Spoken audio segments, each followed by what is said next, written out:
Bulletin का आगाज अहम खबर के साथ। कराची के सियासी मंजरनामे पर जल्द बड़ी हलचल का इम्कान। एमकेएम पाकिस्तान बहादुराबाद पीएसपी के जम होने का इम्कान। मामला तय पा गए। सरबराही डॉक्टर खालिद मकबूल सिद्दीकी करेंगे।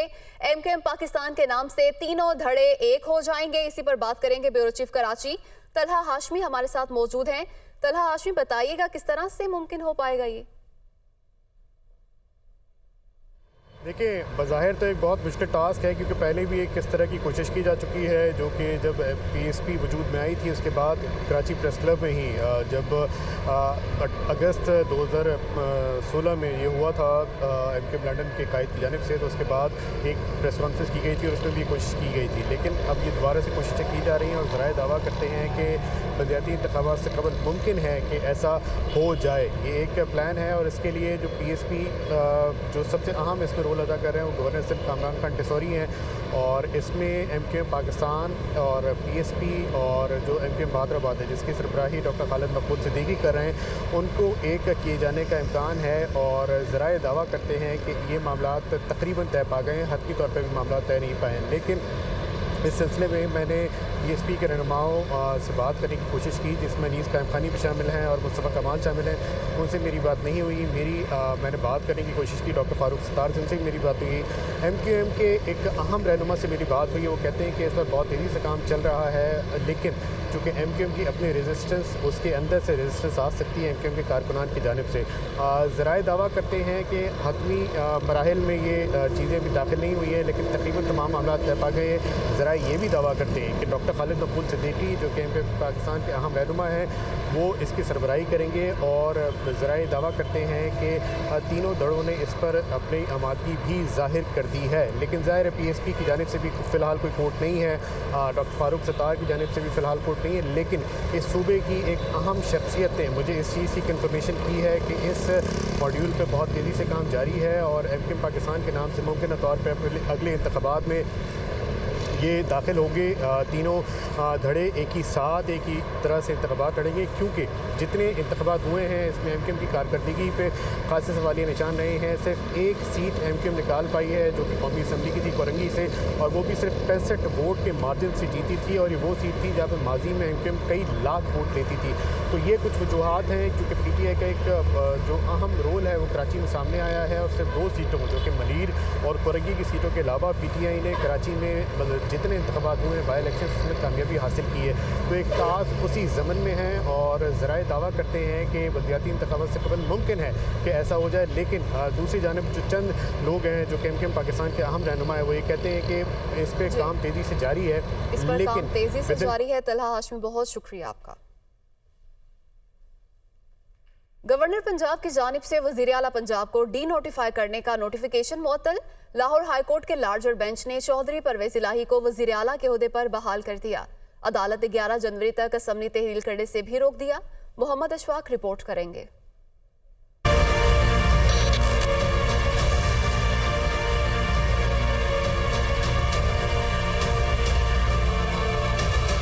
लाहौर हाईकोर्ट के जस्टिस आबिद अजीज शेख की सरबराही में 5 रुकनी लार्जर बेंच ने वज़ीर आला पंजाब को डी नोटिफाई करने के खिलाफ दरखास्त पर समाअत की। बैरिस्टर अली जफर ने अदालती हुक्म पर परवेज इलाही का बयान हल्फी अदालत में जमा करवाया। बयान हल्फी में परवेज इलाही की जानिब से कहा गया कि अगर ओहदे पर बहाल किया जाता है तो वो पिटीशन के हतमी फैसले तक पंजाब असम्बली को तहलील नहीं करेंगे। दौरान समाअत गवर्नर पंजाब के वकील खालिद इसहाक ने दलाइल दिए कि अदालत परवेज इलाही को पाबंद करे कि वो 3 से 7 दिनों में एतमाद का वोट लें। हमें नोटिफिकेशन वापस लेने से कोई यार नहीं है, ताहम परवेज इलाही को एतमाद का वोट लेने के लिए पाबंद किया जाए। जस्टिस आबिद अजीज शेख ने गवर्नर पंजाब के वकील से कहा कि अगर एतमाद का वोट लेने की आपकी पेशकश को मान लिया जाए तो फिर हम इन्हें असम्बली तोड़ने से नहीं रोक सकते। आइन के तहत असम्बली तोड़ने से नहीं रोका जा सकता। जस्टिस आसिम हफीज ने करार दिया कि वजीर आला को एतमाद का वोट लेने का पाबंद नहीं कर सकते। 5 रुकनी लार्जर बेंच ने वजीर आला की जानिब से पिटीशन के हतमी फैसले तक असम्बली तहलील न करने की यकीन दहानी पर गवर्नर पंजाब की जानिब से वजीर आला को डी नोटिफाई करने का नोटिफिकेशन मुअत्तल कर दिया। लार्जर बेंच ने attorney general, advocate general Punjab और दीगर फ्रीकैन को नोटिस जारी करते हुए 11 जनवरी तक असम्बली तहलील करने से रोक दिया। लाहौर हाईकोर्ट ने बाद में 6 सफ़हात पर मुश्तमिल तहरीरी फैसला भी जारी कर दिया।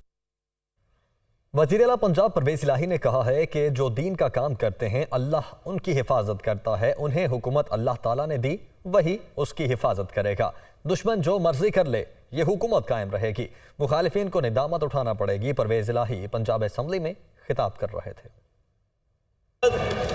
अल्लाह ने अपनी आखिरी प्यारी नबी खातमुन नबीन हज़रत मोहम्मद सल्लल्लाहु अलैहि वसल्लम के सदक़े हमें अता की है और अल्लाह ही इसकी हिफाजत करेगा। जो दीन का काम करते हैं अल्लाह उनकी हिफाजत करता है। चाहे दुश्मन कोई भी कुछ कर ले, ये हुकूमत कायम रहेगी इंशाअल्लाह, क्योंकि हम किसी से नहीं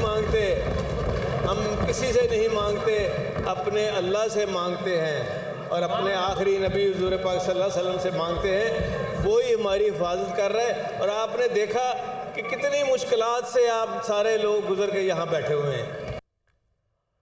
वफाकी वज़ीर दाखिला राना सनाउल्लाह ने कहा है कि अदालत ने परवेज़ इलाही को अबूरी रिलीफ दिया। 11 जनवरी को अदालत फ्री कैन को सुनकर फैसला देगी। मीडिया से गुफ्तगू करते हुए राना सनाउल्लाह ने कहा कि यकीन है अदालत के फैसले पर उन्हें एतमाद का वोट लेना पड़ेगा।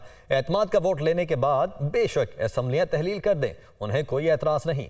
चीफ सेक्रेटरी से मुतल्लिक राना सनाउल्लाह का कहना था कि उन्होंने दस्तखत ना करना होते तो ओहदे से अलग हो जाते। मुरासला भेजने से पहले चीफ सेक्रेटरी को एतमाद में लिया गया। उन्होंने कहा कि पहले लीगल राय लेना चाहते हैं। चीफ सेक्रेटरी को कमरे में बंद करने वाली बात कहानी है, ऐसा कुछ नहीं हुआ। और तहरीक इंसाफ के चेयरमैन इमरान खान ने कहा है कि इस्टेब्लिशमेंट एक हकीकत है, कानून की हुक्मरानी वही किरदार अदा कर सकती है। ताहम अभी उनका इस्टेब्लिशमेंट से कोई राब्ता नहीं हुआ। ज़मान पार्क लाहौर में अपनी रिहाइशगाह पर सीनियर सहाफ़ियों से गुफ्तगू करते हुए इमरान खान ने कहा कि उनका जनरल बाजवा से राबिता रहता था। इस्टेब्लिशमेंट में ऊपर बैठा शख्स ही सब कुछ होता है। मेरे खौफ के बायस नवाज शरीफ और जरदारी इंतखाबात से राह फरार इख्तियार कर रहे हैं। हुकूमत इंतखाबात 2023 से आगे लेकर जाना चाहती है। मौजूदा सूरत हाल में इंतखाबात को आगे लेकर जाना मुमकिन नहीं। मईशत की यही सूरत हाल रही तो फरवरी मार्च तक मुल्क डिफॉल्ट कर जाएगा। उन्हें बंद गली में धकेलने का मतलब मुल्क को बंद गली में धकेलना है।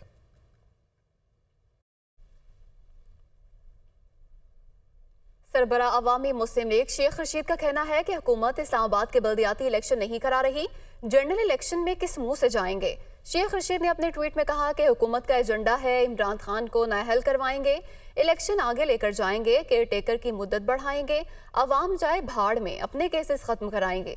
उनका मजीद कहना है कि ये लोग नैब और FIA को जेब की घड़ी हाथ की छड़ी बनाएंगे।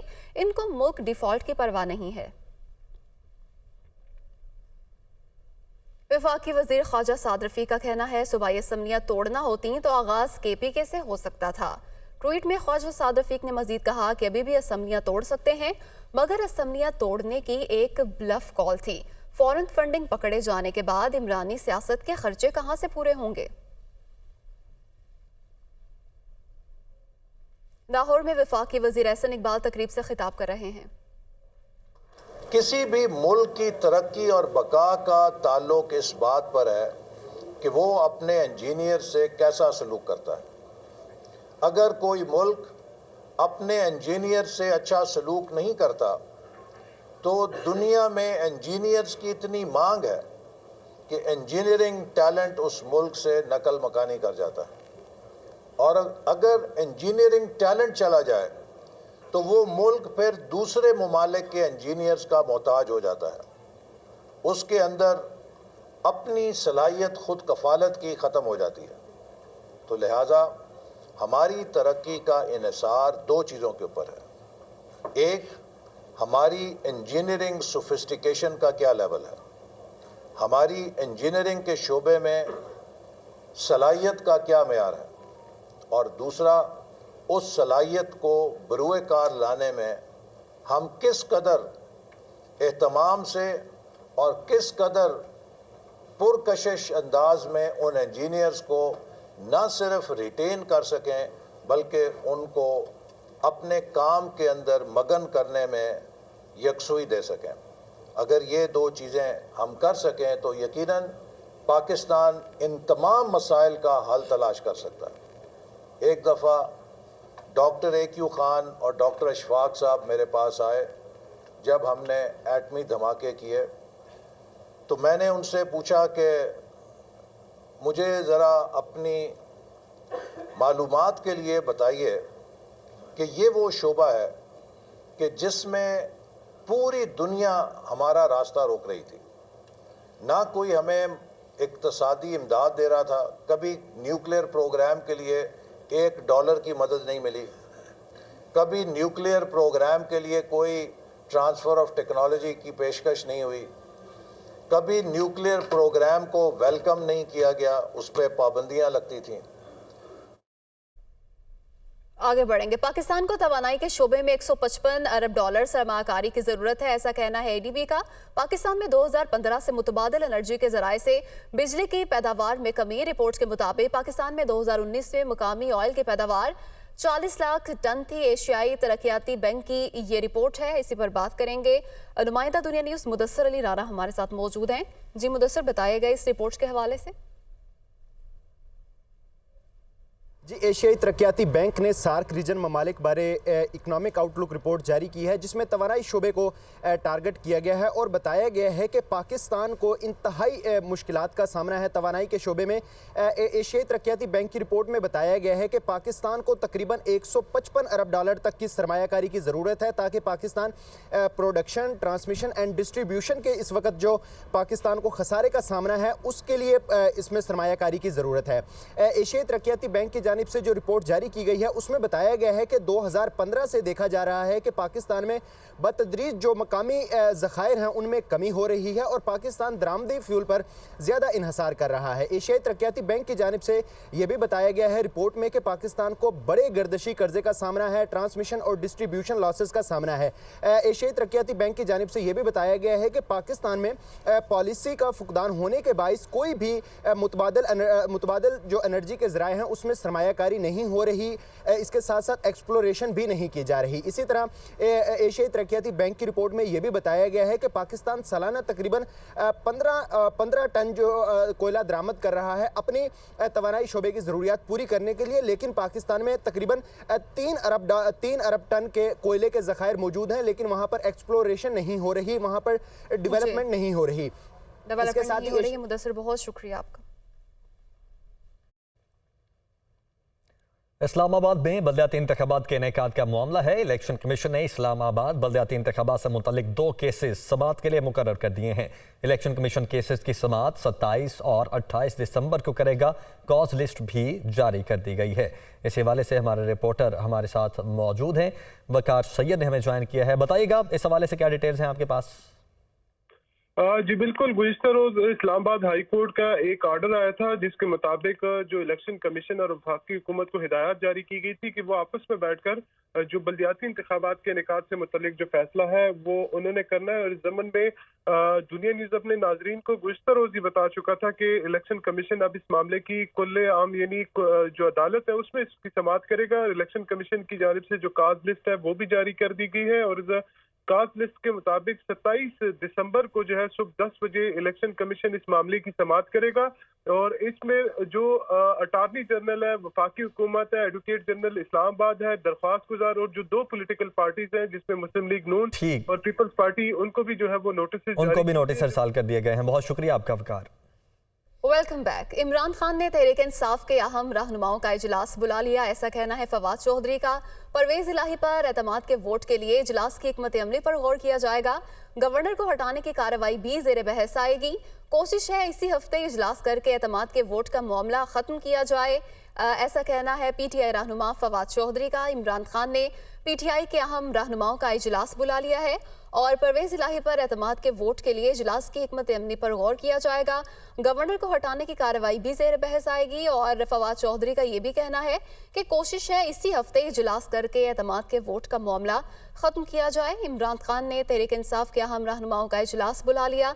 तफसीलात जानेंगे नुमाइंदा दुनिया न्यूज़ लियाकत अंसारी से। जी लियाकत अंसारी। बिल्कुल तहरीक इंसाफ पंजाब की सीनियर लीडरशिप का ये इजलास तलब किया गया जो खालिस्तान पंजाब के मामले पर है। और इजलास में वज़ीर आला पंजाब जो परवेज लाई पर एतमाद के वोट के लिए जो इजलास है उसमें हिकमत अमली पर गौर किया जाएगा और गवर्नर पंजाब को हटाने की कार्रवाई भी इस इजलास में ज़ेरे गौर आएगी। पीटीआई के मरकज़ी सीनियर नायब सदर फवाद चौधरी का कहना है कि इसी हफ्ते जो है वो इजलास करके एतमाद के वोट का मामला जो है उसको मुकम्मल करना चाहते हैं ताकि एतमाद का वोट लेने के बाद वज़ीर आला पंजाब जो परवेज लाई असेंबली तहलील कर सके। तो यूं अब पीटीआई की क़यादत इस बात पर गौर कर रही है कि जल्द अज जल्द जो है वो एतमाद के वोट का प्रोसेस मुकम्मल किया जाए और फिर असेंबली की तहलील की तरफ बढ़ा जाए। तो आज पंजाब की सीनियर लीडरशिप जिसमें सीनियर सूबाई वज़ीर मियां आसिम इकबाल, राजा बशारत और मियां महमूद रशीद, डॉक्टर यास्मीन राशिद, हमाद अजहर और दीगर रहनुमा शरीक होंगे। तो उसमें जायजा लिया जाएगा कि बैरून मुल्क जो पीटीआई के अरकान असेंबली गए थे क्या वो वापस आ गए हैं और नंबर इमरान खान ने हम रहनुमाओं का इजलास बुला लिया है। बहुत शुक्रिया लियाकत अंसारी। मुतनाज़िर ट्वीट का मुकदमा आजम सवाती ने जमानत के लिए इस्लामाबाद हाई कोर्ट से रजू कर लिया। ट्रायल मुकम्मल होने तक जमानत बदस गिरफ्तारी मंजूर की जाए, दरख्वास्त में ये इस्तदा की गई है। इसी पर बात करेंगे नुमाइंदा दुनिया न्यूज़ इमरान खान हमारे साथ मौजूद हैं। जी इमरान। जी, सेनेटर आजम सवाती की जानिब से इस्लामाबाद हाई कोर्ट में ये दरख्वास्त दायर की गई है।